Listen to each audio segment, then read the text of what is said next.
네, 오늘 17장, 계시록 17장 내용입니다. 계시록 17장이 좀, 사실은 내용은 간단한 내용처럼 보이는데, 나오는 용어들이 굉장히 다양하기 때문에 너무나도 다양한 해석들이 많습니다. 그래서 우리가 지난번에 잠깐 나눈 것처럼, 우리가 전체적인 어떤 의미를 잘 생각하면서, 전체적인 흐름을 잘 이해하면서, 과연 이게 어떤 의미로 지금 여기에서 사용되고 있는가?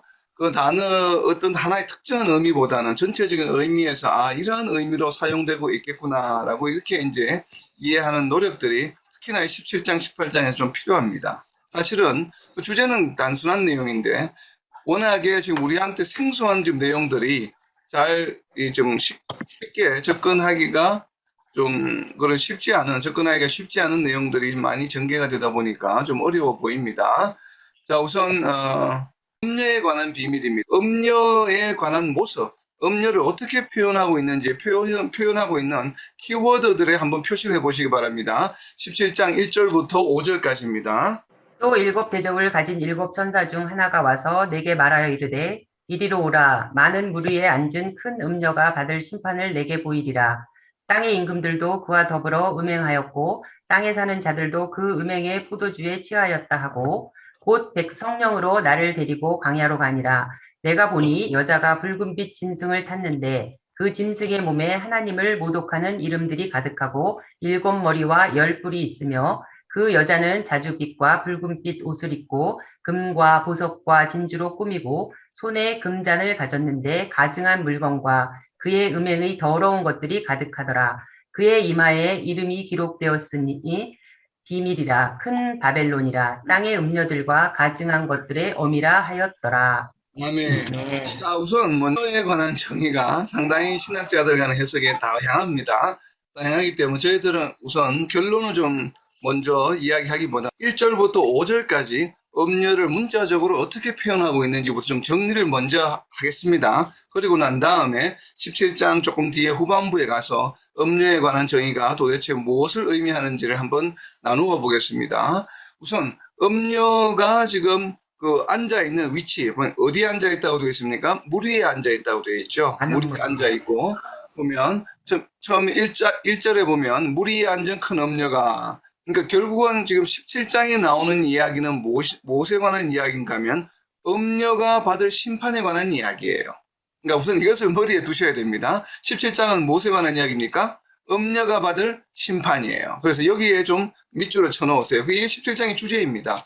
음녀가 받을 심판을 네게 보이리라 했기 때문에 핵심이 되는 것은 음녀이고 음녀가 심판을 받는다라고 하는 것이에요. 그것을 지금 비전을 통해서 보여주고 계시다고 하는 것이죠. 그래서 이 음녀가 지금 어디에 있냐면 물 위에 앉아 있다라고 이야기하고 있습니다. 자, 물이 무엇을 의미하는지는 뒷부분에 나오기 때문에 그때 가서 다시 설명을 하겠습니다. 자, 음녀가 앉아 있는 곳은 물 위에. 그리고 17장의 내용은 음녀를 심판하는 내용입니다.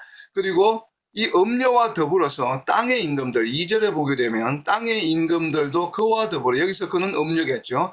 땅의 임금들도 음녀와 더불어 음행하였고, 자, 음행한 주체가 음녀가 음행하였고, 그리고 땅의 임금들도 음행을 하였습니다. 그리고 땅에 사는 자들도 음행을 했습니다. 결국은 음행을 한 주체는 지금 그룹은 세 그룹으로 나타나죠. 첫 번째가 음녀, 땅의 임금들, 땅에 사는 자들. 자, 이 주체들이 전부 세 그룹이 음행을 했다고 하는 것입니다. 그리고 그로 인해서 지금 음녀에게 심판을 하는 그 내용이 지금 이어지는 내용입니다. 자, 3절에 보면 성령으로 나를 데리고, 여기서 나는 요한이겠죠. 요한을 데리고 어디로 갑니까? 광야로 가죠. 그래서 광야로 간다고 하는 것. 광야에 가니까 무엇이었습니까? 내가 보니 여자가 붉은빛 짐승을 타고 있더라. 자, 이 음녀의 모습에 관해서 광야에 갔는데, 광야에서 어떤 비전이 보이는데 보니까 음녀가 보여요. 근데 음녀가 보이는데 보니까 여기에서는 물 위에 앉아 있는 것이 아니라 짐승을 타고 있어요. 근데 그 짐승이 어떤 짐승인가? 붉은빛 짐승을 타고 있다는 것이죠. 근데 짐승에 대한 설명이 조금 이어집니다. 짐승의 몸에 무엇이 있냐면 하나님을 모독하는 이름들이 가득해요. 결국 우상이겠죠. 이제 하나님을 모독하는 이름들이 가득해요. 그리고 그 짐승에 보면 7머리가 있고 10뿔이 있습니다. 자, 7머리와 10뿔에 관한 이야기는 뒤에 이어서 나오기 때문에 잠시 한번 그때 설명을 하겠습니다. 그리고 여자의 음녀의 모습에 조금 포커스를 맞추게 되면 붉은빛 짐승을 타고 있다는 것이 첫 번째고, 두 번째는 무엇인가 하면 옷을 입고 있는데 자줏빛과 붉은빛의 옷을 입고 있습니다. 붉은빛과 자줏빛의 옷, 그리고 몸에는 치장을 하고 있습니다. 금과 보석과 진주로 꾸미고 있다고 하는 것이에요. 바로 이렇게 꾸미고 있고, 그리고 손에는, 세 번째 손에는 금잔을 들고 있다고 합니다. 그런데 금잔을 들고 있는데 그 금잔 안에 무엇이 있냐면 음행에 들어온 것들로 가득하더라는 얘기예요. 그래서 모습은 자줏빛과 붉은빛의 옷을 입고 있고 보석으로 치장을 하고 있고 손에는 금잔을 들고 있는데 그 금잔 안에는 음행으로 가득 차 있더라라고 하는 것이에요. 자, 보석과 그리고 자줏빛과 붉은 옷과 음행은 어떤 관계에 있습니까? 서로 같은 부류에 해당하는 종류의 명사들이 아니죠. 자줏빛과 붉은 옷은 우리가 고대 근동, 이 초대교회 당시에는 옷의 색깔이나 옷의 디자인이 신분을 나타내는 경향들이 많았습니다. 그래서 자줏빛과 붉은 옷은 주로 왕들이 아니면 귀족들이 입는 옷이에요. 금과 보석과 진주로 꾸몄다는 얘기거든요. 그래서 귀한 존재라는 얘기죠. 그리고 손에는 또 금잔을 들고 있습니다. 금잔을 들고 있는데, 그런데 실상 그 금잔 안을 들여다보니까 실제 하는 일들은 전부 음행으로 가득 찼다는 얘기예요. 그래서 결국 다르게 이야기하면 겉모습은 굉장히 화려하고 좋은데 실제 하는 일은 음행이다라고 하는 것이에요. 굉장히 대조적인 표현을 지금 하고 있습니다. 겉으로 보이는 모습과 실제 행위가 굉장히 서로 다르다라고 하는 것을 나타내요. 그러다 보니까 많은 주석하시는 분들이 이 금, 은, 보석으로 치장한 모습을 가지고 겉은 화려하지만 실제는 그러하지 않다라고 이런 맥락에서 주로 이제 이 외형적으로 치장된 이 모습을 비추어서 거짓 선지자라고 많이 해석을 합니다. 자, 거짓 선지자라고 해석하는 부류들은 바로 이 겉으로, 그다음 좋은 옷, 아주 값진 옷을 입고 있고 보석으로 치장한 모습이지만 실제는 음행이다. 그래서 이제 거짓 선지자로 해석하는 분들이 많이 인용하는 성경 구절이 바로 지금 이 부분입니다. 자, 그리고 이제 이마에는 지금까지는 외형적인데 그런데 이마에 이름이 기록이 되어 있어요. 지금 이 음녀가 누구인지 그 이름이 기록이 되어 있습니다. 첫 번째 이름이 무엇입니까? 비밀이다라고 하고 있어요. 그러니까 이름이 비밀이에요.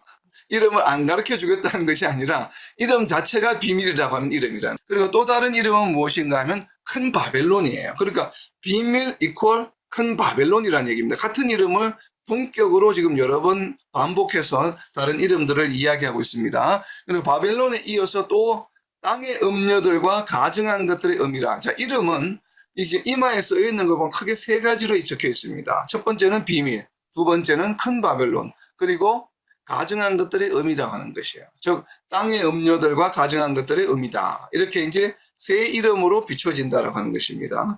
겉은 화려하고 그 들고 있는 금잔 속에는 음행이 가득하고 이마에는 보니까 비밀이고 큰 바벨론이요. 그리고 가증한 것들의 의미라고 하는 이름을 가지고 있다라고 하는 것이 지금 1절부터 5절까지 설명한 내용의 음녀의 모습입니다. 지금 이 모습. 지금 이 모습만으로는 도대체 무엇가 무엇인지 분간이 잘 가지가 않죠. 그래서 뒤에 이어지는 내용들을 보게 되면 이제 우리가 조금 더 상세하게 알 수 있습니다. 자, 우선 지금까지 나온 키워드 중에 2절에 보면 음행과 연관해서 음행의 포도주라고 하는 표현을 쓰고 있습니다.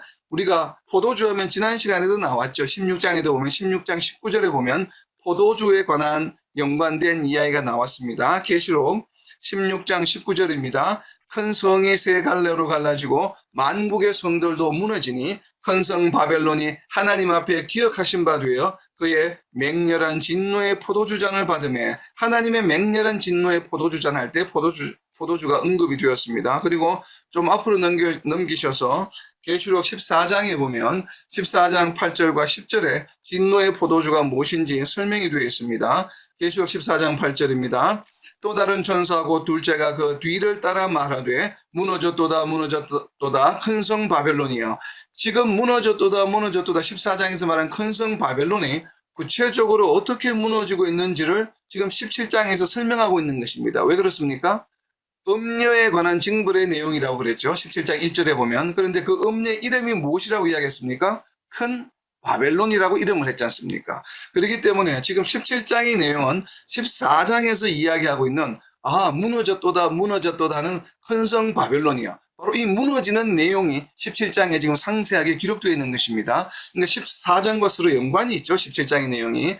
그래서 14장 8절 계속해서 보면 무너졌도다 큰 성 바벨론이요 모든 나라에게 그의 음행으로 말미암아 그는 큰 성 바벨론이죠. 큰 성 바벨론. 즉 다르게 표현하면 음녀의 음행으로 말미암아 음녀의 음행과 17장에 있는 내용 음행과 동일한 내용이죠. 그러니까 결국 14장과 17장 같은 내용을 지금 언급하고 있는 것입니다. 근데 음행으로 말미암아 진노의 포도주를 먹이던 자로다 하더라. 자, 음녀가 큰 성 바벨론이 세상으로 하여금 진노의 포도주를 먹이겠습니다. 그러니까 진노의 포도주, 결국 하나님의 진노의 대상이 되는 포도주이기 때문에 진노의 포도주를 먹였다라고 표현하는 것입니다. 결국은 무엇인가 하면 음녀가 큰 성 바벨론이 세상 사람들로 하여금 음행을 하게 했다라고 하는 내용이에요. 그리고 이어지는 10절입니다. 14장 10절에 보면 그는 큰 성 바벨론이죠. 음녀입니다. 큰 성 바벨론도 하나님의 진노의 포도주를 마시리니 지금 17장에 나와 있는 얘기죠. 17장 2절에 보면 땅에 사는 자들도 그 음행의 포도주에 취하였다고. 결국은 음녀에 의해서 큰 성 바벨론에서 세상과 이 음녀가 동시에 다 음행의 포도주를 마시게 되었고 하나님의 진노의 포도주잔의 대상이 된 것입니다. 그 내용을 지금 14장 8절에서 이야기하고 있는 것입니다. 8절과 10절에서 자 10절에 하나님의 진노의 포도주를 마시리니 그 진노의 잔에 섞인 것이 없이 부은 포도주라. 자, 진노의 포도주, 하나님의 진노의 포도주가 구체적으로 무슨 내용인지를 설명하고 있습니다. 거룩한 천사들 앞과 어린 양 앞에서 불과 유황으로 고난을 받으리니. 결국은 진노의 포도주, 하나님의 진노의 포도주는 무엇인가 하면 불못에 던져지는 것이죠. 지난주 우리가 살펴본 것처럼.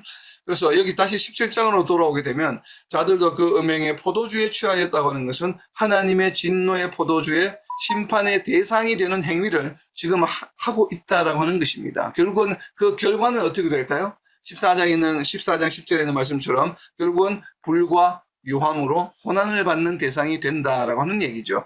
결국은 불과 유황으로 고난을 받는 대상이 하는 일들이 무엇이었습니까? 바로 음행이에요. 음행. 그래서 지금 음행에 대한 심판의 결과는 무엇입니까? 음행에 대한 심판의 결과는 불과 유황으로 고난을 받는 것이에요. 다르게 표현하면 불못에 던져지는 것입니다. 자, 이어지는 다른 키워드입니다. 7머리와 10뿔. 자, 이 7머리와 10뿔에 대한 해석이 상당히 많이 있습니다만 일단은 문자적으로만 먼저 해석을 합니다. 이 7머리와 10뿔이라고 하는 이 단어는 7머리와 10뿔은 계시록 17장에만 나오는 것이 아니라 계시록 앞에서 이미 나왔죠. 계시록 12장 3절에 있습니다. 계시록 12장 3절에 보면 하늘에 또 다른 이적이 보이니 보라 한 큰 붉은 용이 있어 머리가 7이요 뿔이 10이라 그 여러 머리에 7 왕관이 있는데 여기에 7 지금 머리와 10뿔을 가진 존재는 무엇입니까? 붉은 용이죠. 용. 자, 붉은 용은 계시록 다른 데에 나와 있는 걸 보면 용은 곧 무엇을 말합니까? 사탄을 말하죠. 그렇기 때문에 결국은 7머리와 10뿔이라고 하는 것은 사탄과 연관이 있는 것입니다. 사탄이 아니라 사탄과 연관이 있는 것이에요. 물론 12장에서는 붉은 용의 모습으로 이야기를 했지만 17장에 있는 7머리와 10뿔은 사탄과 일단은 연관이 있는 그룹이다라고 하는 것만 우리가 좀 염두에 두면 되겠습니다. 그리고 뒤로 넘겨서 13장입니다. 13장 1절에도 보면 7머리와 10뿔과 연관이 있는 것이 나옵니다. 13장 1절입니다. 내가 보니 바다에서 한 짐승이 나오는데 뿔이 10이요 머리가 7이라 그 뿔에는 10 왕관이 있고 그 머리들에는 신성 모독하는 이름들이 있더라. 아멘. 지금 13장 1절의 내용과 17장 1절부터 5절에 나오는 내용과 유사하죠. 7머리와 10뿔이 있고 그리고 하나님 신성 모독하는 이름들이 가득하죠. 17장 3절에도 보면 하나님을 모독하는 이름들이 가득하더라 라고 하는 표현과 지금 바다에서 나온 짐승을 묘사하고 있는 내용과 17장에 있는 모습은 지금 동일합니다. 보게 되면. 그럼 결국은 17장 1절부터 5절에 나와 있는 음녀가 지금 타고 있는 짐승은 무엇과 연관이 있습니까?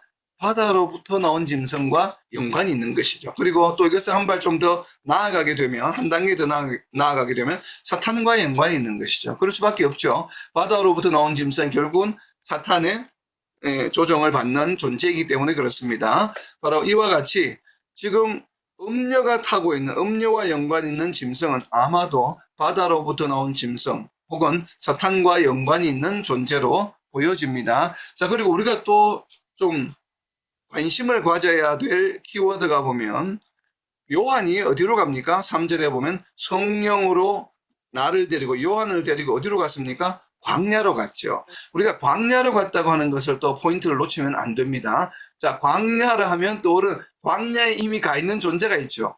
광야에 가 있는 존재가 어떤 존재가 있습니까? 계시록 12장입니다. 앞으로 넘겨서 보시면 12장 6절에 보면 광야에 이미 가 있는 존재가 있습니다. 광야하면 우리가 떠올려야 될 존재가, 광야에 이런 존재가 있었지 하는 것이에요. 바로 계시록 12장 6절에 있습니다. 그 여자가 광야로 도망하며 거기서 1260일 동안 그를 양육하기 위하여 하나님께서 예비하신 곳이 있더라. 결국 누가 가 있습니까? 헤옷 입은 여자죠. 하나님이 보호하시는 바로 존재들이에요. 그 존재가 지금 어디에 피해 있냐면 광야에 피해 있습니다. 그런데 요한이 성령에 이끌려서 간 곳이 바로 그 광야예요.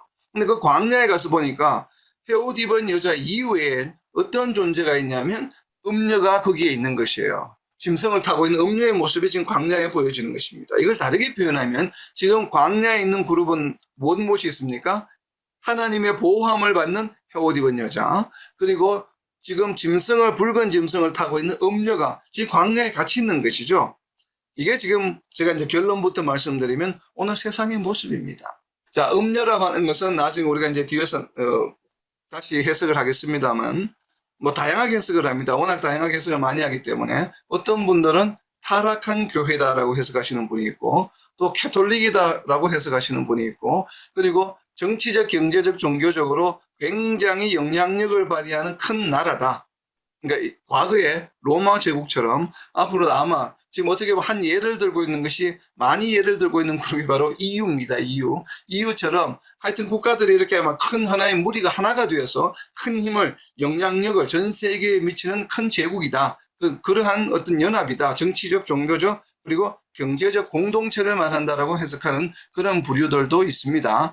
그분들도 막연하게 그렇게 해석하는 것이 아니라 성경의 말씀을 인용해서 많이들 해석을 합니다. 주로 이제 다니엘서라든지, 그리고 계시록 17장, 계시록 내에서 표현하고 있는 부분들, 말씀을 가지고 이제 다양하게 그렇게 해석을 합니다. 그런데 저는 개인적으로 어느 것도 마음에 확 와닿지를 않습니다. 저는 마음에 확 와닿지는 않지만, 그러나 그 다양한 모든 해석들이 그것이 아니다라고 이야기는 할 수 없어요. 부분적으로는, 타락한 교회로 저도 동의가 됩니다. 그리고 또 경제적, 정치적 어떤 강한 어떤 조직일 가능성도 충분히 있어 보입니다. 이 모든 것들 다 아우르는 것이 있어요. 지금 17장에서 이야기하고 있는 음녀가 누구인지는 구약 성경에 나와 있습니다. 내용이 그대로 나와 있기 때문에 지금 제가 일단은 17장의 내용을, 키워드를 쭉 하나씩 먼저 설명을 드린 다음에 구약에 가서 보게 되면 이 이야기가 이 이야기구나 라는 것을 금방 알 수가 있습니다. 그렇지 않고 보게 되면 상당히 우리가 사전에 이기가 쉽지 않습니다. 구약에 있는 증거물들을. 자, 그래서 우선은 광야, 그리고 또 그 다음 키워드는 자줏빛과 붉은 빛의 옷입니다. 제가 아까 말씀드린 것처럼 자줏빛이라고 하는 것은 당시에는 가장 비싼 옷이에요. 그런데 이제 이 모습을 보고 겉은 화려하고 속은 음행이다라고 해서 이제 거짓 선지자라고 이야기를 하는데, 저는 그 의견에는 반대합니다. 그럴 가능성이 없어 보입니다. 왜냐하면 자줏빛과 붉은 빛이라고 하는 것은 우리가 계시록에서 4장에 나옵니다. 이와 유사한 모습이 자줏빛과 붉은 빛의 옷이에요. 자, 여기서 보면 옷을 이야기할 때에 자줏빛과 붉은 빛 옷이에요. 그죠? 보통 옷의 색깔을 할 때 우리는 어떻게 이야기합니까? 자주색이라고 이야기하죠. 붉은색, 푸른색 옷이라고 하지, 자주빛 옷, 붉은빛 옷이라고는 표현을 안 쓰죠. 이건 굉장히 이상한 표현이죠. 우리가 그러니까 이 성경에서 우리가 번역을 했을 때 왜 이렇게 번역을 했을까? 그러니까 그냥 자주색 옷, 붉은색 옷 이렇게 번역을 하면 될 것을 그렇게 번역하지 않고 자주빛 옷, 붉은빛 옷이라고 하는 것은 일반적인 옷감의 색깔이 아니라고 하는 것이에요. 색깔이 보이긴 보이는데 이게 무엇처럼 보인다는 얘기입니까? 빛처럼 보인다는 얘기죠. 그러니까 광채가 난다는 얘기예요. 이 자줏빛 옷을 입었는데 옷이 그냥 우리처럼 자줏 색깔 옷이야, 붉은색 옷 색깔이야, 옷이야, 이것이 아니라 막 빛이 난다는 것이에요, 옷에서. 그러니까 광채가 나는 것이죠. 그렇다면 자줏빛과 붉은빛이 나는 광채를 나타내는 것이 우리가 계시록 앞에 무엇이 나왔습니까? 지금 이 계시록은 각 장이 따로따로 전달된 편지가 아니에요. 1장부터 22장이 한 번에 기록이 된 하나의 서신으로 전달된 것입니다. 그렇기 때문에 4장 3절에 있습니다. 4장 3절에 보면 이 자줏빛 옷과 붉은 빛이 나는 존재가 있습니다. 계시록 4장 3절입니다. 앉으신 이의 모양이 벽옥과 홍보석 같고 또 무지개가 있어 보좌에 둘렀는데 그 모양이 녹보석 같더라. 보좌에 앉으신 이의 모양이 무슨 빛이 납니까? 벽옥과 홍보석 같다는 얘기예요. 자, 벽옥과 홍보석은 무슨 색입니까? 예전에 제가 사진으로 그림으로 보여드린 적이 있죠. 보석이 무슨 색이었습니까? 태양빛, 붉은색이 나는 것이에요. 즉 옷이 붉은 빛이다. 자줏빛이다. 자줏빛이라고 하는 것은 붉은 빛이 굉장히 진한 빛을 말해요. 그러면 자줏빛깔처럼 보이는 것이에요, 지금. 그러니까 붉은색 계통의 빛이 난다. 자줏빛이 난다고 하는 것은 하나님 쪽의 그룹에 속한다라고 하는 모습이에요. 그러니까 지금 겉모습은 하나님께 속한 그룹이에요. 그러니까 사탄에 속한 존재가 아니라는 얘기예요. 겉모습은 하나님의 그룹에 하나님과 연관이 있는 존재라고 하는 것을 의미한다라고 저는 해석이 됩니다. 이 자줏빛과 붉은빛 옷이 제가 왜 이렇게 해석을 하느냐 하면 구약에 있는 에스겔서 16장에 나오는 내용 때문에 그렇습니다. 지금 여기에 보면 우리가 자줏빛 옷, 붉은빛 옷하고 또 이어지는 내용이 검은 보석으로 이렇게 치장이 되었다라고 이야기가 되지 않습니까? 이렇게 옷과 검은 보석으로 치장을 받았던 존재가 있습니다. 에스겔서 16장 17절입니다. 제가 에스겔서 16장 17절 읽을 때 계시록 17장과 과연 유사한 내용인지 아닌지를 한번 여러분들이 한번 묵상해 보시기 바랍니다. 에스겔서 16장 17절입니다. 네가 또 내가 준, 여기서 나는 여호와입니다. 하나님이 준 금은 장식품으로 너를 위하여 남자 우상을 만들어 행음하며 또 네 수놓은 옷을 그 우상에게 입히고 나의 기름과 향을 그 앞에 베풀며. 이거 지금 누가 하시는 말씀인가 하면 여호와 하나님께서 에스겔 선지자를 통해서 하시는 말씀이에요. 그래서 내가라고 하는 것은 누굽니까? 내는 여기는 하나님이에요. 하나님이 무엇을 주셨다고요? 금은 장식품 보석을 주었습니다. 지금 이 말하는 대상에게 주었는데 금은 장식품을 누구로부터 받았습니까? 하나님으로부터 받았어요. 그러니까 이건 금은 보석은 누구에게 속한 것입니까? 하나님께 속한 그룹의 존재이죠. 그런데 그것을 받아서 무엇을 했습니까? 남자 우상을 만들었습니다. 음행을 했다는 얘기입니다. 행음을 했다고 지금 표현하고 있죠. 에스겔 16장 17절 행음을 하며, 행음한 것을 다르게 표현하면 음행을 했다는 얘기예요. 하나님이 금은 보석 장식을 주었는데 그것을 가지고 자신을 치장을 하면서 무엇을 했다는 얘기입니까? 음행하였다. 17장 내용과 계시록 17장 내용과 동일한 내용이죠. 그리고 또 무엇을 했습니까? 수놓은 옷, 자색 옷, 붉은 빛이 나는 귀한 옷입니다.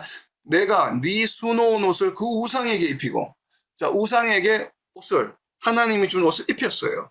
그 옷을 입히고 나의 기름은 뭡니까? 하나님께 올리는 분향하던 제를 지내던 기름과 향을 우상 앞에 했다는 얘기예요. 그럼 이 대상은, 지금 하나님이 말하고 있는 대상은 사탄에게 속한 존재입니까? 원래 하나님께 속했던 존재입니까? 하나님께 속했던 존재이죠. 그래서 하나님이 금은 보석도 주고 했는데 그 준 것을 오히려 우상을 섬기는 짓을 했다라고 하는 이야기를 지금 하고 있는 것이에요.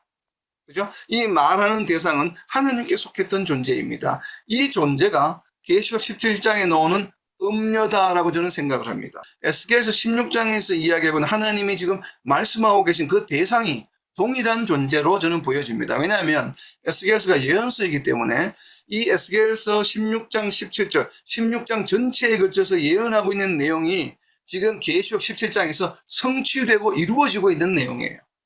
그렇다는 얘기는 에스겔서 16장에서 하나님이 말씀하고 계신 그 대상이 지금 17장, 계시록 17장에서 심판의 대상이 되고 있는 음녀이구나 라고 하는 것을 우리는 유추해 볼 수 있다고 하는 것입니다. 왜냐하면 계시록 17장이 음녀의 심판에 관한 이야기이기 때문에 그렇습니다.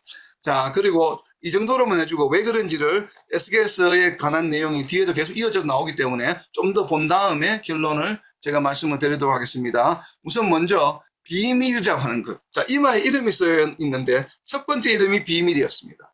근데 이 비밀이라고 하는 단어가 구약 성경에도 쓰이고, 그러나 특히나 신약 성경에 많이 쓰이고 있습니다. 비밀이라고 하는 것이 가장 대표적으로 쓰이고 있는 것이 바로 골로새서 1장 27절입니다. 골로새서 1장 27절. 하나님이 그들로 하여금 이 비밀의 영광이 이방인 가운데 얼마나 풍성한지를 알게 하려 하심이라.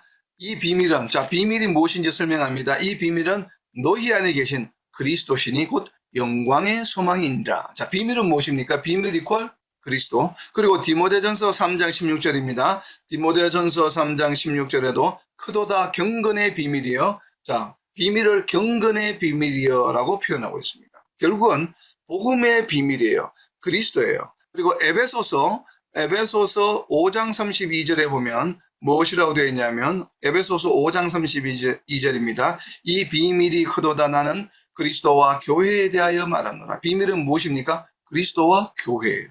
결국은 복음과 연관이 있는 것입니다. 감추어 두신 비밀이라는 걸 우리 잘 알고 있잖아요. 감추어 두신 비밀이 뭐예요? 예수 그리스도예요. 메시아예요. 이것이 그리고 그리스도와 교회예요. 그리고 디모데전서 3장 9절에는 보면 디모데전서 3장 9절입니다. 보면 앞으로 넘겨서 보면 깨끗한 양심에 믿음의 비밀을 가진 자라야. 자, 비밀은 믿음과 연관이 있습니다. 믿음의 비밀, 그리고 그리스도, 그리고 경건의 비밀, 그리스도와 교회. 전부가 이 비밀이라고 하는 단어가 신약 성경에 쓰였을 때 거의 대부분이 무엇과 연관이 있냐면 예수 그리스도, 복음의 비밀과 연관이 있습니다. 결국은 음녀의 이마에 써 있는 비밀은 무엇인가 하면 그리스도와 연관이 있다는 얘기예요. 복음과 연관이 있다는 얘기입니다. 그러니까 이 음녀가 무엇과 연관이 있냐면 그리스도와 연관이 있다고 하는 것이에요. 그래서 이러한 맥락에서 보면 타락한 교회다라고 해석하는 부분에 해석이 제가 일부 공감이 가는 이유가 여기에 있습니다. 왜냐하면 음녀가 타락한 교회라고 우리가 해석을 한다면 맞죠. 왜냐하면 예수님을 믿었고 복음을 얻었지만 결국 타락했다는 얘기거든요. 그렇기 때문에 음녀가 타락한구나. 그러니까 타락한 교회를 의미한다. 이렇게 해석하는 것이 공감이 가는 이유 중에 하나가 바로 이 비밀이라고 하는 단어 때문에 그렇습니다. 그래서 그것이 뭐 틀렸다 아니다라고 이야기할 수 없는 것이 그럴 가능성도 있어 보입니다. 왜냐하면 음녀의 이름이 비밀이기 때문에 그렇습니다. 이 비밀이 그리스도가 아닌 사탄과 연관이 있는 쪽에서 사용되는 성경 구절이 한 구절이 있습니다. 그게 어디에 있냐면 데살로니가 후서 2장 7절입니다. 불법의 비밀이 이미 활동하였으나 지금은 그것을 막는 자가 있어 그 중에서 옮겨질 때까지 하리라. 자, 불법의 비밀은 무엇입니까? 사탄의 무리에 속하는 존재이죠. 지금 무언가 하나님께 대적하는 존재가 이미 활동했지만 그것을 막는 자 예수 그리스도가 있다라고 하는 것이 바로 데살로니가 후서의 주된 내용 중에 하나입니다. 예수 그리스도에 관한 설명을 할 때 사용되었던 성경 구절입니다. 그래서 불법의 비밀은 사탄 그룹에 속하는 존재예요. 하나님께 속한 것이 아니에요. 음녀가 무엇인지를 명확하게 설명하고 있는 성경 구절 중에 하나가 바로 뒤로 좀 17장에서 뒤로 가서 18절입니다. 18절에 보면 여자가 무엇인지 다시 설명하고 있습니다. 앞에 이름에도 나오지만 17장 18절입니다. 또 네가 본 그 여자는, 왜냐하면 지금 요한에게 여자가 무엇인지, 열뿔이 무엇인지, 머리가 무엇인지 설명해 주는 장면에서 나오는 이야기입니다. 그래서 지금 설명해 주는 것이에요. 음녀가 어떤 존재인지를. 근데 음녀가 어떤 존재인지 이렇게 설명합니다. 또 네가 본 그 여자는 땅의 왕들을 다스리는 큰 성이라 하더라. 자, 여자를 무엇이라고 표현했습니까? 음녀를. 여기서 여자는 음녀이죠. 음녀 이퀄 무엇입니까? 큰 성이에요. 큰 성이에요. 큰 성은 어디를 말합니까? 큰 성 바벨론이니까 큰 성 바벨론이죠. 근데 큰 성이 하면 많은 분들이 이것을 놓치는 분들이 너무 많은데 저는 큰 성이라고 하는 이 말을 보는 순간에 큰 성 하면 떠오르는 곳이 바로 있습니다. 계시록 11장 앞에 나왔습니다. 큰 성에서 무슨 일이 있었냐면 무언가 큰 일이 있었습니다. 계시록 11장에 보면 두 정인과 연관이 있습니다. 두 정인이 죽은 곳이 바로 어딘가 하면 큰 성입니다. 자, 계시록 17장 18절에서 음녀는 큰 성이야. 이렇게 이야기했습니다. 그렇다면 바로 앞에 나와 있는 내용을 의미하는 거겠죠. 여기서 말하는 큰 성과 계시록 11장 8절에 나오는 큰 성이 다르지 않겠죠. 저는 다르지 않다고 봅니다. 한 서신서에서 큰 성을 이렇게 설명했다 저렇게 설명한다고 저는 생각하지 않습니다. 그렇기 때문에 계시록 안에서 가장 가까운 데서 동일한 단어가 사용되고 있는 것을 보게 되면 그것이 맞을 확률이 저는 가장 높다고 봅니다. 그렇기 때문에 17장 18절에서 음녀는 큰 성이야 라고 이야기했기 때문에 그 큰 성이 무엇인지를 계시록 11장에서 명확하게 설명하고 있습니다. 100% 확실하게 설명하고 있습니다. 이건 추론적으로 설명하는 구절이 아니에요. 11장 8절. 그들은 두 정인입니다. 두 정인의 시체가 큰 성 길에 있으리니, 큰 성이 나왔죠. 그 성은, 큰 성에 대한 설명입니다. 영적으로 하면 소돔이라고도 하고 애굽이라고도 하니, 이거는 실질적으로 소돔입니까 애굽입니까? 아니죠. 피지컬하게는 아니란 얘기예요. 영적으로 소돔이다. 영적인 소돔이라는 얘기는 무엇입니까? 우상숭배, 음행을 했다는 것이죠. 왜냐하면 소돔과 고모라의 대표적인 행위가 무엇이었습니까? 음행이었죠. 음행. 우상숭배와 음행이었어요. 그렇기 때문에 영적으로는 소돔이라고도 하고 또 우상숭배의 대표적인 애굽이라고도 하니, 결국은 무엇인가 하면 실질적 피지컬하게는 애국과 소돔이 아니지만 영적으로 보게 되면 애국과 소돔이야. 결국은 음행과 우상숭배를 하는 곳이야 라는 얘기입니다. 그런데 피지컬하게는 무엇인가 하면 영적으로는 소돔과 애굽이지만 피지컬하게는 그들의 누굽니까? 그들은 두 정인의 주께서 그들의 주는 누구입니까? 예수 그리스도죠. 그래서 십자가에 못 박히신 곳이다. 예수님이 못 박히신 곳이 어디입니까? 예루살렘이죠. 그러니까 큰 성은 어디를 말합니까? 예루살렘이라고 계시록에서 명확하게 설명하고 있습니다. 그렇기 때문에 큰 성은 예루살렘이야 라고 하는 문자적으로는 큰 성은 예루살렘입니다. 이것을 저는 부인하고 싶잖아요. 그래서 다른 이유다, 캐톨릭이다, 물론 우리가 응용해서 나중에 그러한 부분으로 나타날 수 있을 거라고 이제 우리가 추론은 해볼 수 있지만, 그러나 문자적인 의미는 큰 성은 문맥상으로는 계시록에서는 큰 성은 예루살렘을 의미합니다. 그렇기 때문에 음녀는 무엇을 의미합니까? 예루살렘을 의미합니다. 그러니까 17장에 나와 있는 음녀에 대한 심판은 무엇에 대한 심판입니까? 예루살렘에 대한 심판입니다. 우리가 이것을 잊어서는 안 됩니다. 일곱 대접이 이루어졌습니다. 불신자들에 대한 심판이 이루어졌습니다. 그리고 일곱 천사 중에 하나가 와서 요한에게 설명합니다. 그 내용이 무엇에 관한 내용인가 하면 17장, 18장이 큰 성 바벨론의 멸망에 관한 이야기를 다시 비전을 보여주고 있습니다. 지금 이 비전과 일곱 대접과 연관이 있습니까? 일곱 대접에 관한 이야기 이미 나왔죠. 앞에서 10장까지. 그런데 일곱 천사 중에 하나가 와서 다시 부가적으로 또다시 설명해주고 있는데 그 내용이 무엇인가 하면 큰 성 바벨론의 멸망에 관한 이야기를 두 장에 걸쳐서 17장과 18장에 지금 마지막으로, 이제는 모든 심판의 마지막이에요. 18장 다음에 이어진 19장은 무엇에 관한 이야기입니까? 하늘 혼인잔치에 관한 이야기예요. 심판의 마지막 부분에 관한 설명을 두 장에 걸쳐서 17장과 18장으로 지금 나눠 놨는데, 성경을 17장과 18장에 나오는 이야기가 바로 무엇인가 하면 큰 성 바벨론의 심판에 관한 이야기요, 음녀에 관한 심판에 관한 이야기요. 이 이야기가 바로 무엇에 관한 이야기인가 하면 예루살렘의 심판에 관한 이야기입니다. 그러니까 결국 심판의 마지막 파트를 차지하는 주인공은 누구입니까? 예루살렘이에요. 근데 예루살렘을 왜 하나님이 심판하십니까? 무엇 때문에? 음행을 했기 때문에, 하나님을 배신하고 우상숭배를 했기 때문에 지금 심판하시는 것이에요. 이것이 바로 신실하신 하나님의 모습이에요. 하나님께서는 하나님을 섬기는 자라 할지라도 하나님을 배반하고 우상을 섬기게 되면 반드시 심판하신다고 하는 것이 바로 이 17장의 주된 내용입니다. 결국은 일곱 대접에 관한 설명을 마친 다음에 마지막으로 하는 심판에 관한 것은 하나님께서 잊어버리지 아니하시고 마지막에 결국은 큰 성 바벨론이 멸망함으로 모든 심판이 완료된다고 하는 것을 보여주시는 것이에요. 근데 큰 성 바벨론이 무엇이라고요? 세상의 이유나 캐톨릭이나 저는 그런 것을 보지 않습니다. 무엇입니까? 예루살렘에 관한 심판이에요. 그래서 11장 8절에 보면 주께서 십자가에 못 박히신 곳이라 너무나도 선명하게 설명을 하고 있죠. 그죠? 자, 그렇다면 이것이 정말 예루살렘인가 아닌가를 어디에서 알 수 있냐면, 이번에 성경을 여러분들이 다 펴보시기 바랍니다. 에스겔서 16장입니다. 에스겔서 16장이 아까 앞에서 우리가 예를 몇 가지 들었죠. 금은 보석, 귀한 옷을 입고 있다. 하나님께서 지금 직접 말씀하고 계시는 것이거든요. 네가 음행을 하였다. 근데 이 모든 내용이, 에스겔서 16장에 나오는 모든 내용들이 무엇에 관한 이야기인가 하면, 누구에게 지금 하시는 말씀인가 하면 누구에게 하는 말씀이에요? 16장 3절에 나와 있습니다. 누구에게 하신 말씀이에요? 이 모든 것은 예루살렘에 관하여 이같이 말씀하시되, 16장 전체의 내용이 예루살렘에 관한 내용입니다. 우리가 앞에서 예를 들었던 금과 내가 너희에게 금과 보석을 주었는데 그것을 우상에게 입혔다. 이것이 지금 누구에게 하신 말씀이에요? 예루살렘에게 금과 보석을 주었어요. 주었더니만 그것을 가지고 우상에게 입혔어요.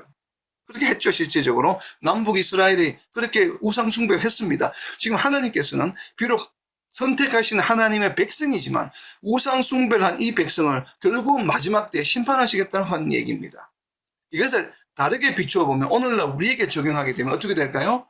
교회가 하나님의 부르심을 받아서 우리가 예수님을 믿음으로 하나님의 공동체 백성이 교회를 이루었는데 그 가운데서도 우리가 성화의 삶을 성실하게 살아가지 아니하고 구약의 이스라엘 민족처럼 우리가 만약에 음행을 하게 되고 우상 숭배를 하게 된다면 그 결과가 어떻게 될까요? 하나님은 반드시 심판하시는 신실하신 하나님이시라고 하는 것을 지금 17장에서 보여주고 계시는 것이에요. 우리가 이것을 단순하게 예루살렘에 관한 얘기로만 국한해서는 안 됩니다. 그래서 제가 아까 말씀드린 것처럼 타락한 교회다라고 하는 부분도 일부분 제가 동의하는 이유 중에 하나입니다. 문자적인 의미는 분명히 예루살렘을 의미합니다. 17장은. 그렇지만 그것을 우리가 우리에게 오늘날 적용하게 되면 타락한 교회도 예루살렘과 같은 맥락에 있는 존재죠. 동일하죠. 하나님의 부르심을 받았지만 결국은 우상 숭배를 하고 음행을 한 것입니다.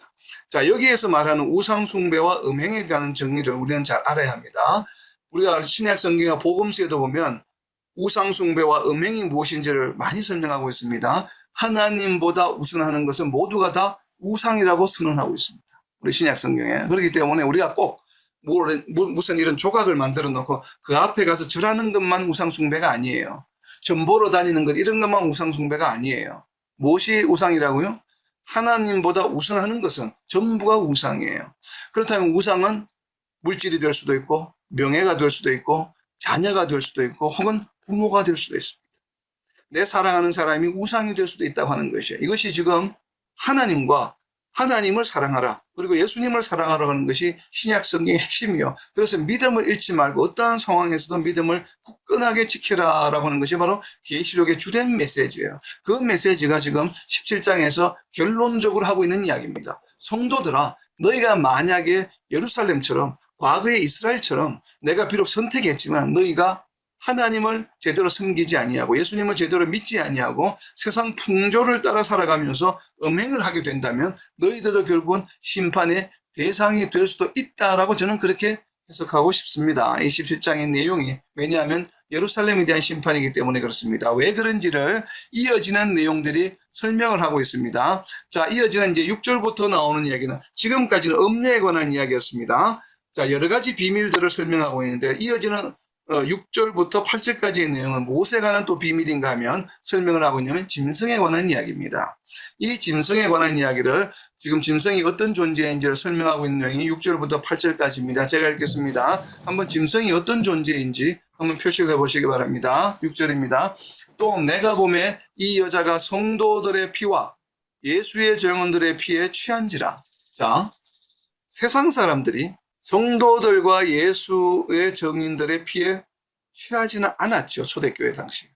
초대교회 당시에 예수님이 오신 후에 복음이 증거된 이후에 성도들을 가장 열심히 핍박한 무리들이 어디입니까? 로마입니까? 아니죠. 성도들을 가장 핍박을 많이 한 존재가 누구입니까? 사울이잖아요. 사울과 같은 존재였잖아요. 그들을 죽이고 가두고 했던 존재들이 로마 사람들이 아니에요. 초대교회 당시. 누구입니까? 유대인들이에요. 유대인들이 가장 집중적으로 성도들을 핍박했어요. 그 대표적인 인물이 사울이지 않습니까? 사울이 바울이 된 것과 같이 바로 이와 같은 것이 성도들의 피와 예수의 증인들의 피에 취한지라 바로 예루살렘이에요. 이 여자가. 그렇기 때문에 우리는 예루살렘으로 해석이 됩니다. 자, 내가 그 여자를 보고 놀랍게 여기고 크게 놀랍게 여기는 나는 누구입니까? 요한이잖아요. 요한이 예루살렘을 보고 놀랍게 여기고 크게 놀랍게 여기는 것이에요. 왜냐하면 자신이 누구보다 잘 알고 있기 때문에. 7절입니다. 천사가 이르되 왜 놀랍게 여기느냐? 내가 여자와 그 탄 7머리와 10뿔 가진 짐승의 비밀을 내게 이르리라. 자, 이제 설명해 줍니다. 천사가. 8절입니다. 네가 본 짐승은 전에 있었다가 지금은 없으나 장차 무적행으로부터 올라와 멸망으로 들어갈 자니 땅에 사는 자들로서 창세 이후로 그 이름이 생명책에 기록되지 못한 자들이 이전에 있었다가 지금은 없으나 장차 나올 짐승을 보고 놀랍게 여기리라. 이 짐승의 존재는 무엇인가 하면 불신자들이 보고 놀랍게 여기는 존재예요. 성도들이 보면 놀랍니까? 놀라지 않습니까? 놀라지 않아요. 성도들은. 그러나 생명책에 기록되지 못한 자들이 이 존재를 보게 되면 놀란다는 것이죠. 자, 이것이 짐승을 정의하는 존재입니다. 짐승은 어떤 존재인가 하면 성도들에게는 놀라운 존재가 아니에요. 전혀. 누구에게? 생명책에 기록되지 못한 자들. 창세로부터 지금까지. 그런 자들이 바라볼 때는 놀라운 존재입니다. 그리고 마지막 때에 어떻게 되냐면 무적행으로부터 올라와요. 그리고 멸망에 들어갑니다. 무적행으로부터 풀려나와서 조금 있다가 멸망, 불못에 던져지는 존재가 있죠. 바로 그와 같이 지금 이 짐승은 표현하고 있습니다. 결국은 사탄의 무리에 속하는 존재들이에요. 마지막 때에 무적행으로 나왔다가 다시 불못에 던져지는 존재가 바로 사탄과 거짓 선지자와 그 귀신들이죠. 바로 그러한 것들이 존재가 있습니다. 짐승과. 자, 그렇게 이제 보여집니다. 그래서 이 여자는 어떤 존재인가? 방금 말씀드린 것처럼 성도들을 가장 많이 핍박했던 존재. 그렇기 때문에 저희들은 이 유대인들로 보여집니다. 결국은 예루살렘이겠죠. 그리고 전에 있었다가 이야기하면서 자, 이어지는 11절입니다. 전에 있었다가 지금 없어진 짐승은 8째 왕이니 그 7 중에 속한 자라 그가 멸망으로 들어가리라. 이 얘기는 무슨 얘기인가 하면 지금 보면은 머리가 7이다. 10뿔이라고 할 때 7머리라고 했지 않습니까? 7머리는 뒤이어서 설명이 나옵니다. 지금 천사가 설명해 주고 있기 때문에 머리가 무엇인지는. 그리고 여기서 8째라고 하는 것은 무엇인가 하면 7 중에 그 7 중에 하나가 다시 나와서 8째가 된다는 그런 이야기입니다. 그런 이야기를 지금 11절에서 설명하고 있는 것입니다. 왜냐하면 7 중에 속한 자라 앞에 나와 있던 7 중에 하나가 다시 나와서 8째가 된다는 얘기입니다. 그가 멸망으로 들어가리라는 이야기고. 자, 그리고 이제 7머리가 무엇인지 설명합니다. 이어지는 17장 9절입니다. 지혜 있는 자는 뜻이 여기 있으니 그 7머리는 여자가 앉은 7산이요 또 7왕이라. 자, 7머리는 7왕입니다. 자, 17장 9절입니다. 17장 9절에 보게 되면 지혜가 있는 뜻이 여기 있어요. 그 7머리는 여자가 앉은 7산이요 7왕이라. 5은 망하였고 하나는 있고 다른 하나는 아직 이르지 아니하였으나 이러면 반드시 잠시 머무르리라 하고 있기 때문에 지금 이 7머리에 관해서는 모든 신학자들이 대부분 신학자들이 거의 다 동의가 되는 것 같아요. 하나로 좁혀지는 것이. 저도 많은 동의가 됩니다. 이 계시록이 증거되던 전해지던 이 시대를 기준으로 보게 되면 바로 그때에 하나가 있고 5은 이미 지나갔고 하나는 있고 하나는 아직 오지 않았다고 되어 있기 때문에 당시에 있는 것으로 보면 이 지금 여기에 보면 왕이라고 표현되어 있기 때문에 한 나라로 보여집니다. 왕이. 그렇기 때문에 이미 지나간 5은 망했다라고 하는 것이 5은 망하였다라고 했기 때문에 이 망한 5은 애굽과 아수르와 바벨론과 그리고 바사와 헬라 이렇게 5 제국으로 당시의 제국으로 애굽으로부터 시작해서 헬라에 이르기까지 5 제국을 당시 세상을 호령했던 5 제국으로 보여집니다. 현존하는 것은 바로 로마 제국이 되겠죠. 그리고 하나는 아직 이르지 않았다. 그리고 아직 이르지 않은 이 제국은 잠시 동안 머무르겠다. 그래서 아마 마지막 때가 되면 정치적, 경제적으로, 정치적으로 굉장히 강력한 로마 제국과 같은 세계를 호령하는 그런 나라가 하는 그런 어떤 세력들이 있을 것이다 라고 이제 많은 분들이 해석하는 이유입니다. 그렇기 때문에 상당히 그 해석에도 공감이 일부는 갑니다. 그렇지만 우리가 이제 본 것처럼 우리가 음녀는 예루살렘이지만 지금 이 짐승이 음녀가 타고 있는 짐승은 무엇인가 하면 결국은 세상을 호령하는 그러한 어떤 큰 세력과 더불어서 함께 우상 숭배를 한다라고 하는 그러한 맥락에 있는 이야기예요. 그래서 이것이 어떤 존재인지 EU인지 뭐 캐톨릭인지 그래서 어떤 분들은 종교적 연합으로 캐톨릭이라고 이야기하는 것이고 어떤 분들은 또 정치적인 어떤 연합 공동체로 EU와 같은 그런 큰 나라일 것이다 라고 이렇게 또 해석을 합니다. 그렇기 때문에 이러한 해석이 무엇이 맞는지는 우리는 뭐 정확하게 지금 알 방법이 없지만 그러나 기본적인 내용은 무엇인가 하면 하나님께 대적하는 무리들인데 우상을 숭배하는 즉 세상적인 어떤 힘과 권력을 나타내는 것을 보여집니다.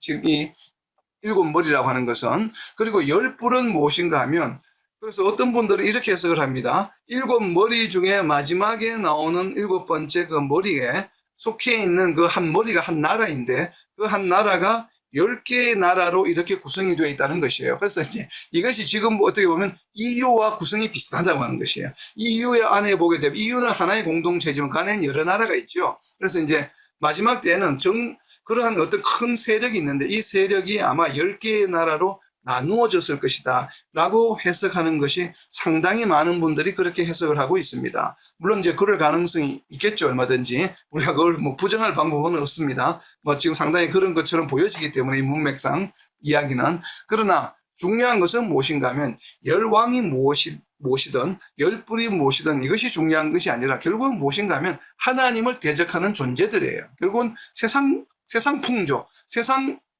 어떤 흐름대로 흘러가는 존재들이에요. 결국은 예수님을 부정하고 하나님을 부정하는 존재들이에요. 그것이 뭐 이유가 되었든 캐톨릭이 되었든 무슨 존재가 되었든 사실 그것은 중요한 게 아니죠. 우리의 관심사항은 무엇인가 하면 결국 이 세상에는 어떤 존재인가 하면 하나님을 따르는 존재 그리고 하나님을 따르지 않는 존재 두 그룹에 관한 이야기예요. 모든 이야기는 계시록에 나오는 이야기는. 그렇기 때문에 이것이 무엇인지는 거기에 너무 우리가 연연해야 할 필요는 없어 보입니다. 그렇기 때문에 다양한 해석들이 있는데 그런 해석들을 뭐 그렇게 그럴 수도 있겠구나 라고 생각하는 정도면 될 것 같아요. 중요한 것은 이 존재가 무엇이든지 간에 그것이 중요한 것이 아니라 이들이 하는 일입니다. 이들이 무슨 일을 하냐 하게 되면 바로 이어지는 내용이 나옵니다. 13절에 그들이 한 뜻을 가지고 자기의 능력과 권세를 누구에게 줍니까? 짐승에게 줍니다. 짐승은 결국은 사탄의 영향을 받는 바다로부터 나온 짐승과 같은 존재들이에요. 결국은 사탄의 무리에 속하는 것들이죠. 결국은 이 세상이 이러한 조직들이 결국 누구의 휘둘림을 받게 되는가 하면 사탄의 권세 아래 놓여 있다라고 하는 설명이에요. 그래서 결국은 우리가 염두에 둘 것은 사탄의 권세 아래에 있는 자들이구나. 이렇게 결국은 적그리스도구나. 하나님을 대적하는 존재들이구나. 이렇게 알면 되죠. 그렇기 때문에 14절에 그들이 무엇을 합니까? 어린 양과 더불어 싸우는 것이에요. 그러니까 어린 양과 더불어 싸운다는 얘기는 예수 그리스도와 싸운다는 것이죠. 그리고 어린 양은 만주의 주시여 만왕의 왕이심으로 그들을 이기실 뜻이요. 근데 싸우는데 그 결과가 중요합니다. 어떻게 됩니까? 결과는 보나마나 뻔한 내용이 남은 얘기죠. 그들이 무리가 이루어서 사탄의 권세 아래 놓여서 하나님을 대적하고 예수 그리스도를 대적하지만 결국은 예수 그리스도에게 무릎을 꿇는다는 얘기고 더 중요한 것은 또 뒤에 나오는 이야기입니다. 부르심을 받고 택하심을 받은 진실한 자들도 이기리로다. 결국 무엇입니까? 성도들도 이기게 된다고 하는 것이에요. 이것이 바로 계시록이 주는 메시지예요.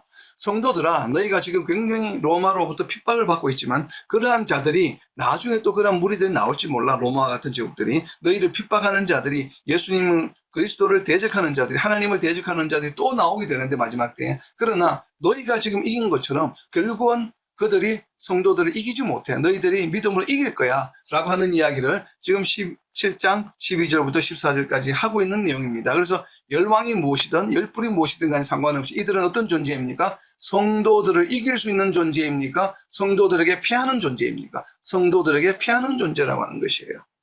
그리고 어린 양과 더불어 싸운다고 하는 것은 바로 예수님과 싸운다는 얘기고, 그리고 여기에서 예수님과 싸우는데, 그리스도와 싸우는데 어떻게 싸우는가 하면 우리가 유념해서 좀 보아야 될 것이 12절에 나와 있는 키워드입니다. 12절에 나와 있는 임금처럼이라고 나와 있어요. 자, 앞에는 왕이요 뿌리요 막 이렇게 설명 나오다가 갑자기 임금처럼 나옵니다. 이 임금처럼이라고 하는 것은 임금입니까? 아닙니까? 임금이 아닌데 마치 임금인 것처럼 행동한다는 것이에요. 그러면 임금은 좋은 쪽이겠습니까? 나쁜 쪽이겠습니까? 좋은 쪽이죠. 자, 지금 임금처럼 행동하는 이 무리들은 임금이 아니에요, 실제로는. 그럼 임금이 아닌데 마치 임금인 것처럼 행동해요. 그러니까 선한 사람 존재가 아닌데 악한 무리들이 마치 선한 것을 대표하는 것처럼 행동한다는 얘기예요. 그래서 여기서 임금처럼이라고 하는 것은 바로 무엇인가 하면, 이 임금처럼이라고 하는 것은 바로 계시록 13장 11절에 있는 내용과 유사한 내용입니다. 계시록 13장 11절에 보면, 계시록 13장입니다. 두 짐승에 관한 내용입니다. 내가 보매 또 다른 짐승이 땅에서 올라오니 어린 양같이 두 뿔이 있고 용처럼 말을 하더라. 자, 어린 양에게 무엇이 있습니까? 두 뿔이 있어요. 어린 양도 7뿔이 있거든요. 앞에 보면 7뿔이 있다고 나옵니다. 계시록 앞부분에 보면. 그러니까 어린 양도 뿔이 있다고 표현을 합니다. 바로 이제 권세를 말하는 것이죠. 그런 것처럼 지금 10뿔이 있어요. 여기도 뿔이 있다 이 말이에요. 그래서 이들이 한 행동이 무엇인가? 마치 임금인 것처럼 행동해요. 그 임금은 무엇을 말하겠습니까? 바로 어린 양, 예수, 우리의 임금 되신 예수님. 그러니까 마치 예수님처럼 임금처럼 행동하는데 실제로 보면 임금이 아니에요. 그러니까 임금처럼 행동. 그래서 이제 이러한 부분으로 인해서 거짓 선지자라고 해석하는 분들이 있습니다. 음료를. 그러나 우리가 알아본 것처럼 음료는 예루살렘이에요. 자, 여기서 임금처럼 행동하는 것은 바로 임금을 가장해서 행동하는 것이에요. 그러니까 이제 거짓으로 이렇게 행동하는 것이 되겠죠. 자, 그리고 이제 15절입니다. 결국 물에 대한 비밀이 이제 나타납니다. 물에 대한 비밀. 17장 15절입니다. 또 천사가 내게 말하되 네가 본 바 음녀가 앉아있는 물은 무엇이라고 설명하고 있습니까? 천사가 백성과 무리와 열국과 방언들이니라. 결국 세상이에요. 세상을 말합니다. 음녀가 앉아있는 곳은 어디입니까? 세상이에요. 그러니까 세상 위에 앉아있다는 것이에요. 아까 음녀가 앉아있는 곳이 누구였습니까? 붉은 빛을 나타낸 짐승이었죠. 결국 짐승은 무엇이에요? 세상 풍조를 말해요. 세상 풍조를 따라 살아가는 존재들이에요. 사탄의 무리에 속한 존재예요. 세상의 나라들이에요. 이 모든 것이 땅이에요. 땅에 속한 것들이에요. 땅은 세상을 의미합니다. 바로 그런 것처럼 물은 세상을 의미해요. 백성과 무리와 열국과 방언들이더라. 그러니까 음녀가 거기에 앉아있다는 얘기는 무엇이에요? 그들과 같은 생활을 하고 있다는 것이에요. 구별이 안 된다라고 하는 것이에요. 세상에 있는 백성들과 만국이 우상 숭배하는 것처럼 너희들도 그렇게 하고 있구나 하는 얘기예요. 우리가 이 말씀을 오늘날 우리 교회의 성도들이 유념해서 들어야 합니다. 너희들이 지금 교회 무리라고 교회에 속한 성도들이라고 구별되어 있지만 살아가는 모습을 보니까 무리에 앉아 있구나. 구별이 안 돼요. 세상 사람들의 삶과 성도의 삶이 구별이 되지 않아요.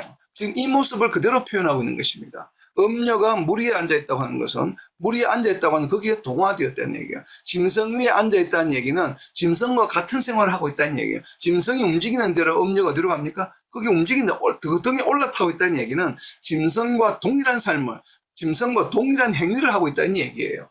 지금 그것을 하나님께서, 예수님께서 무엇이라고 표현하냐면 음녀다라고 표현하는 것이에요. 왜 음녀입니까? 원래는 하나님의 사람이에요. 하나님의 사람이고 하나님의 백성인 예루살렘이 하나님의 백성으로 살아가지 않고 우상 숭배를 했기 때문에 음녀라고 이야기하는 것입니다. 그래서 이 음녀에 대한 정의를 무엇이라고 성경에서 표현하고 있냐면 실제적으로 음녀에 대한 정의를 하고 있습니다. 신약 성경에서. 자, 이 구절 한번 찾아보겠습니다. 우리가 이제 거의 마지막으로 음녀에 대한 정의를 어디에서 하고 있냐면 로마서 7장 3절에서 하고 있습니다. 로마서 7장 3절입니다. 그러므로 만일 그 남편 생전에 다른 남자에게 가면 음녀라. 음녀가 무엇이라고요? 남편이 살아있는데 다른 남자에게 가면 그것을 음녀라고 표현합니다. 음녀의 정의가 무엇입니까? 이 처녀에게 적용되는 이야기가 아니에요. 음녀는 무엇이에요?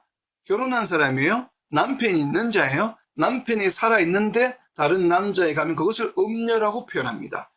17장에서 기록되어 있는 음녀가 바로 이러한 존재예요. 예루살렘의 남편은 누구입니까? 이스라엘의 남편은 누구예요? 하나님이죠. 우리 성도들의 남편은 누구입니까? 교회의 남편은 누구입니까? 남편 대신 예수 그리스도예요. 바로 이 이야기를 그대로 하고 계신 것이에요. 예수 그리스도가 죽으셨습니까? 여전히 살아계십니까? 아직도 살아계시는데, 하나님이 살아계시는데 예루살렘이, 이스라엘이 무엇을 했냐면 다른 남자에 갔어요. 보석을 주었는데 그 보석으로 무엇을 했습니까? 우상을 만들었다고 에스겔서 16장에서 하나님께서 지금 책망하고 계시지 않습니까? 그것을 음행이라고 표현하고 음녀라고 표현하는 것이에요. 계시록 17장에서 이야기하는 음녀는 바로 누구를 대상으로 하는가 하면 불신자들에 대한 이야기가 아니에요. 하나님의 백성들이 남편이 버젓이 살아있는데 예수 그리스도가 엄연히 지금 함께 하고 계시는데 무엇을 하는 것이에요? 우상 숭배를 하는 것을 말합니다. 세상 풍조를 따라 살아가는 것을 말합니다. 조각을 만들어서 그 앞에서 절하는 것만 의미하는 것이 아니에요. 무엇이요? 로마서 12장 1절 2절에 있는 것은 세상 풍조를 따라가려 사는 것을 전부 음행이라고 이야기하고 있고 음녀라고 기본적으로 성경에서는 정의하고 있습니다. 자, 에스겔서 16장 35절입니다. 제가 방금 이야기한 것처럼 에스겔서 16장 35절입니다. 바로 예루살렘에 관한 이야기라고 했죠. 에스겔서 16장 3절에 보면 예루살렘에 관한 모든 이야기입니다. 그러므로 너 음녀야.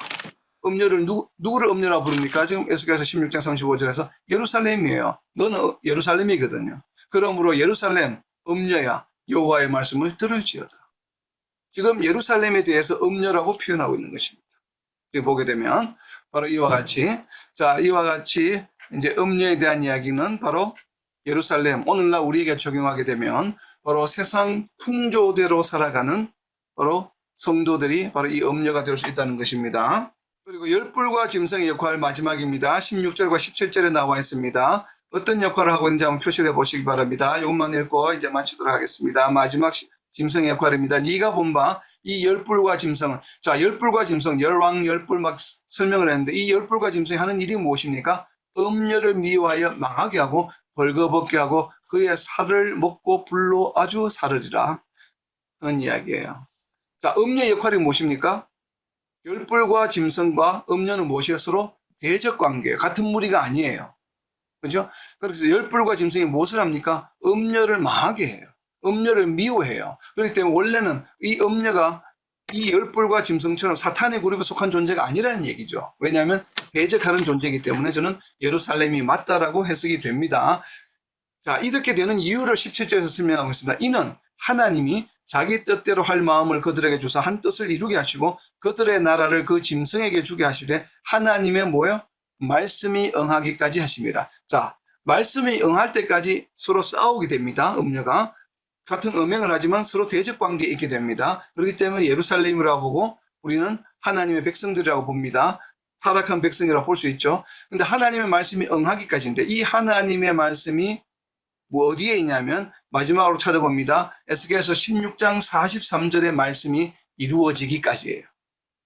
여기서 하나님의 말씀이 이루어지기까지라고 우리가 신약 성경에서 읽게 되면 이 말씀이 구약에 어디에 있는지를 찾아봐야 됩니다. 하나님의 말씀이 응하기까지 하십니다. 이 하나님의 말씀은 무슨 말씀인가 하면 에스겔서 16장 43절 말씀입니다. 에스겔서 16장 43절입니다. 네가 어렸을 때를 기억하지 아니하고 이 모든 일로 나를 분노하게 하였음. 즉 음행을 했다는 얘기죠. 내가 네 행위대로 네 머리에 보응하리니 네가 이 음란과 네 모든 가증한 일을 다시는 행하지 아니하리라 주 여호와의 말씀이니라.